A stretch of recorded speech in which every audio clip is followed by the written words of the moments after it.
So the Z650RS is Kawasaki's answer to this middleweight modern classic retro looking motorcycle segment. I've had this bike for a couple of weeks now thanks to KD Motorcycles, and I'll leave some links down in the description below if you want to watch my first impressions review of this bike as soon as I picked it up from KD. There's also a link to their official website where you can learn a bit more about this particular bike. Now, how does the Kawasaki Z650RS compare to its main competition like the V7 from MOTO or the Triumph Speed Twin 900, and why not, maybe also the Yamaha XSR 700? But in this video you'll find out exactly what it's been like for me to live with this bike over the 2 weeks I had it, what I liked, what I didn't like, and what I think Kawasaki could improve on in the next generation of the Z650RS. Now, before I get started, make sure you subscribe to the channel, hit the bell icon so you don't miss out on the next videos. But now it's time to talk about its engine and performance. So the Z650RS is powered by the same engine as the whole 650 range from Kawasaki, and in this particular configuration the 649cc liquid-cooled parallel twin unit makes 67 horsepower at 8,000 RPM and 64 Nm of torque at 6,700. Now, even though it's geared exactly the same as the naked Z650, which might feel a little lumpy in performance compared to the other middleweight naked bikes, on a retro bike like the RS, you definitely don't mind a bit of soul, and that's exactly what it gives you. The mid-range is punchy enough for brisk road riding, the engine is engaging and so easygoing, and that's exactly what you'd want from a modern classic with a lovely bit of old school charm. So perhaps always looking for the red line isn't best suited for this motorcycle, and that's okay because it will still beat its main competition with its excellent weight distribution.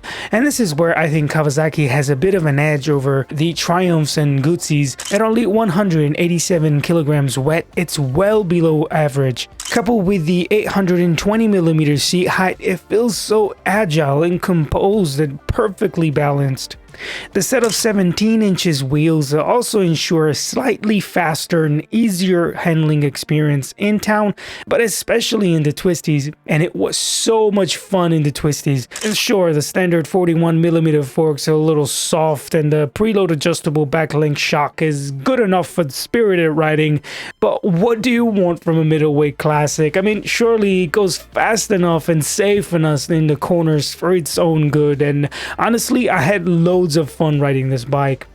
Now, highway riding is just about doable at legal speeds, so perhaps if you're gonna use this bike as a commuter, I'd look into fitting a screen of some sort.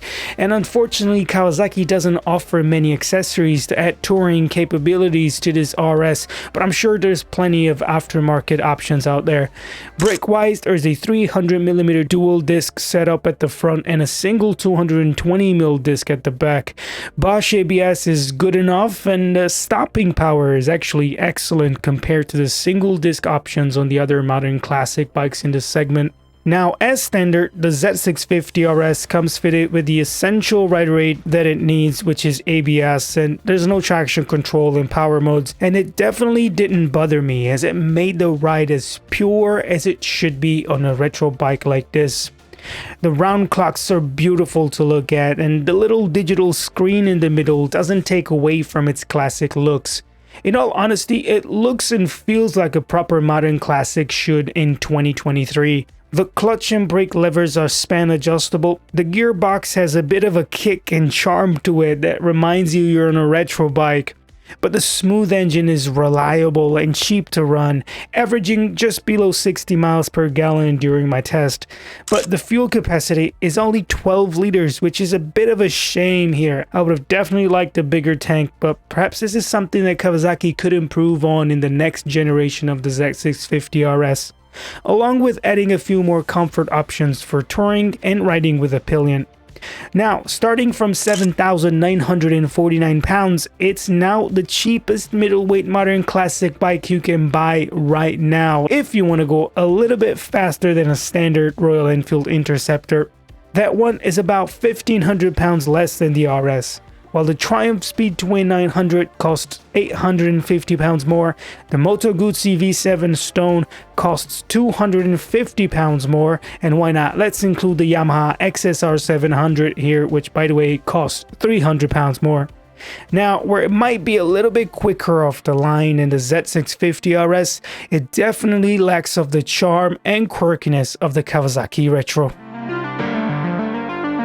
And that's it, guys. I hope you've enjoyed this video. If you did, hit the like button, subscribe to the channel to watch more, but also let me know in the comments below what you think about this bike, and if you own one, what have you done to your bike to make it better. And I'll catch you in the next one.